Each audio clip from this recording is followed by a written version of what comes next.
Well, today I'm back at the farm I've been detecting for some time now for another hunt with my E-Trac. I've covered all the known old house sites here on previous visits, so today I might head towards where I made my best finds last time I was here, which is over in that direction.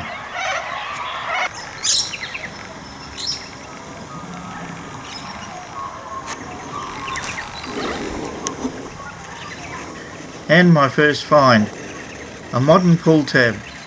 Actually, I found a number of these in this area, so let's move on.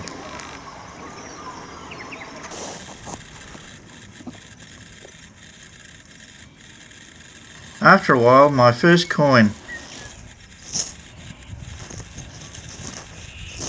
Looks like a kangaroo halfpenny, probably from the 1940s or 50s.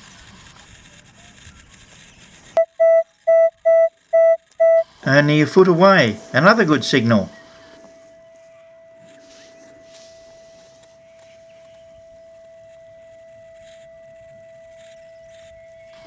And it's another coin. A smooth silver one. By the size of it, I'd say it used to be a shilling. And I can just make out the outline of Queen Victoria on it.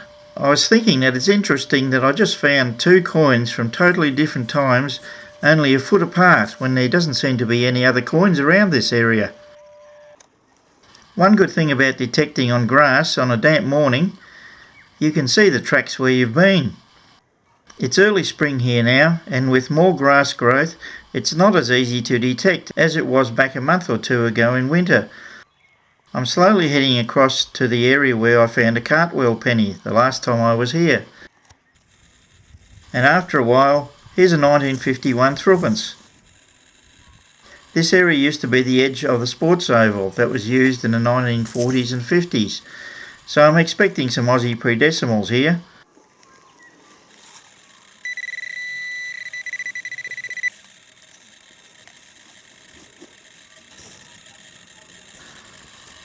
And here's a sixpence, I think dated 1948. A really good signal, and it's part of an old copper or bronze pot or something like that. I ended up digging up a few of these pieces.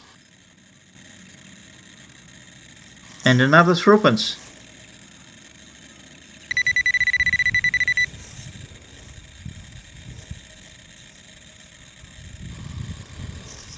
And here's a penny. Probably an Aussie one, I'd say. Yet another threepence. I'm having a run on these today.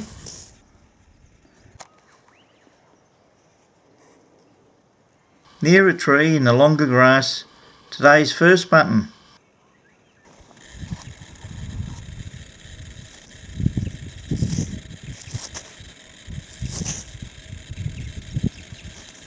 And here's a ram shilling.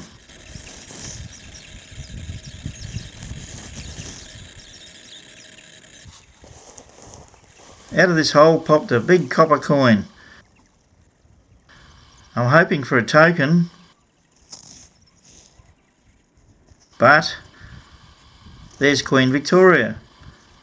So it's an 1840 something Victorian penny. Still nice though.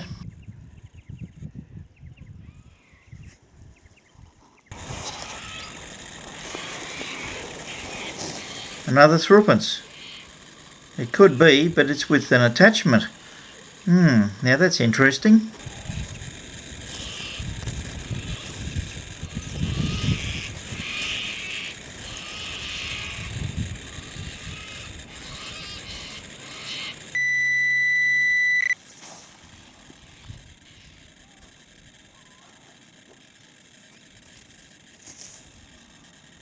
And another threepence.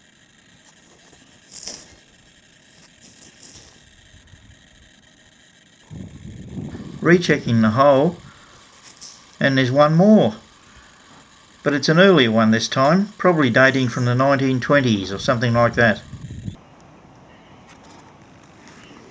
Near the area where I found the cartwheel penny last time.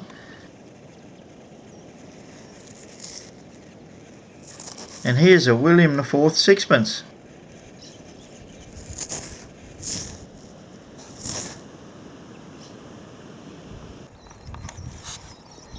Not far away, and aha, a lovely big Chinese coin. That's the fourth or fifth since I've been detecting here, and this is definitely the largest one I've found.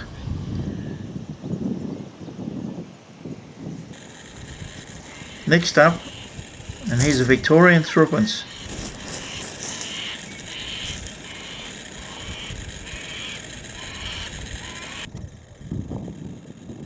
I reckon this looks like the mouthpiece part of a pipe, and it's probably fairly modern, I'd say.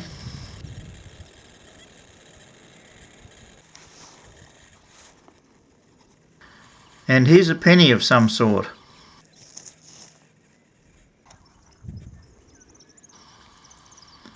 And the first musket ball for the day.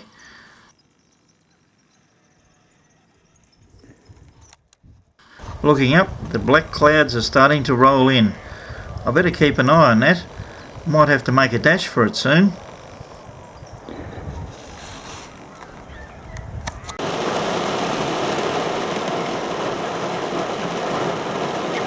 And a quick dash through the rain back to the ute, and I reckon it's about lunchtime. Waiting for the rain to stop, I wound down the window a bit and saw this cocky at the top of the tree, upside down, and in all sorts of positions. And it looks like it was probably eating the nectar from the flowers. And it wasn't the slightest bit concerned about being in the rain.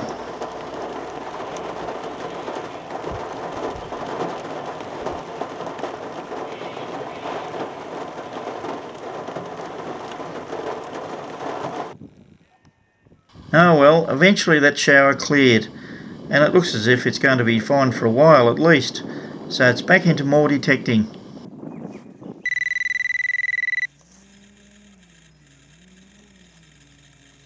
Ah, it's only a washer. Oh well.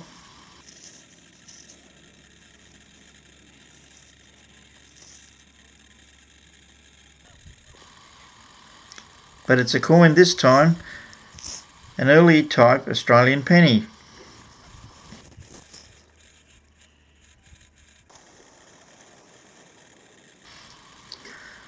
A kangaroo halfpenny this time.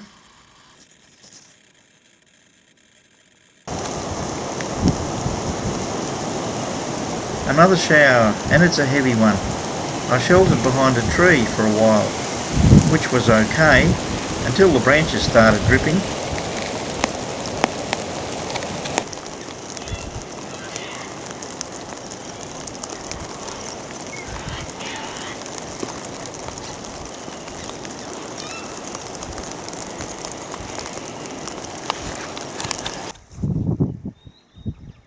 There's a mound over here that I haven't bothered detecting previously, as it's obviously the soil they dug out for the old wool shed, which was over there where that hollow is.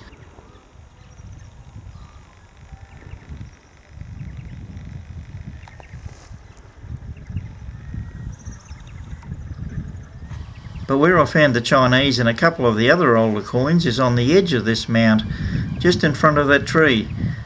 And just to the right of that is where I found the cartwheel penny on my last visit here. So I thought I might spend some time detecting this mound in case there's more coins here.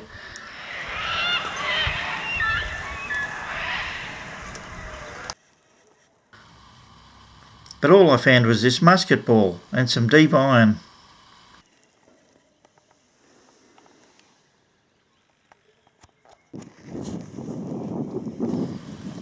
Aha, what's this? Could it be a big old penny? Ah, that fooled me. It's a metal cap or lid or something like that.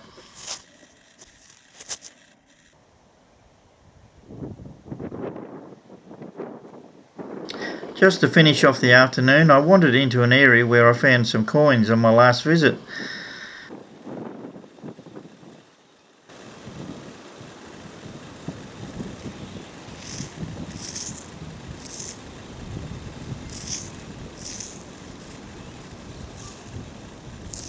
And here's a very smooth Vicky sixpence, which ended up being today's last coin.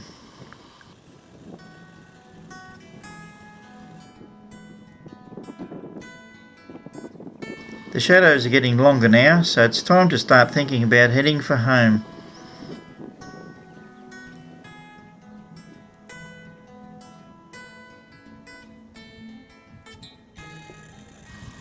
So I've done okay here today.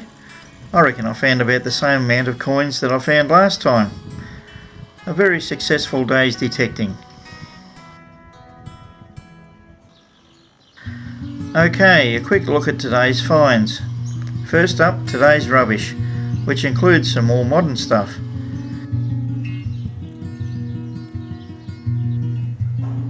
Today's only buckle, only button, and 3 musket balls. Onto the coins. Aussie ones first. 2 pennies dated 1936 and 1912. A 1942 and 1944 halfpenny. A 1942 shilling. A 1943 sixpence. 8 threepences dated from 1940 to 1951. And an earlier one dated 1921. As for the older English coins, an Edward VII penny dated 1905,